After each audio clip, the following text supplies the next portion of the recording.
বয়সে বড় মেয়ে বিয়ে করলে সুন্নতের কাতারে পড়বে কিনা?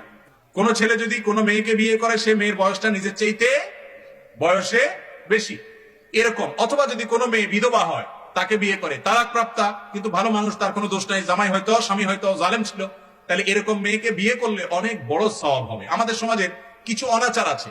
একটা বড় অনাচার হলো, কোন মেয়ে তালাক প্রাপ্তা হলে, বিধবা হলে, যুবক বিয়ে করতে চাইলেও যুবকের মা বাপ বিয়ে করাইতে রাজি না। সমাজের মানুষ সেটাকে খারাপ মনে করে, আছে না নাই?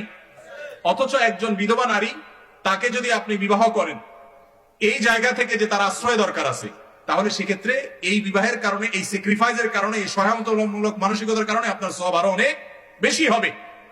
নারীবাদী যারা নিজেদেরকে নারীবাদী বলে দাবি করে, তাদেরকে দেখবেন এরা আসলে নারীবাদী না, এরা হলো শুধু তরুণীদের জন্য, বয়সে কম সুন্দরী মেয়েদের জন্য তাদের সমস্ত আয়োজন। বিধবা মেয়েদেরকে বিয়ে করে, বিয়ে দেওয়ার মাধ্যমে তাদের আশ্রয় হোক, তাদের অবলম্বন হোক, সেই চেষ্টা তাদের মধ্যে এতটা নাই, কিন্তু ইসলামে নির্দেশ করেছে। অতএব একজন পুরুষ, তিনি যদি কোনো বিধবাকে, বা বয়সে বড় সাধারণত এরকমই হয়ে যায়, তালাক প্রাপ্তা, হয়তো বিধবা, এই ধরনের ক্ষেত্রে হেল্পের মানসিকতা থেকে যদি বিয়ে করেন, তাহলে তার সওয়াব হবে। এবং এর ফলে তিনি যে নবী করিম সাল্লাল্লাহু আলাইহি ওয়াসাল্লাম স্যাক্রিফাইস করেছেন, সেই নিয়ত করেন, তাহলে অবশ্যই এক ধরনের সুন্নাহ হবে এবং সওয়াব হবে।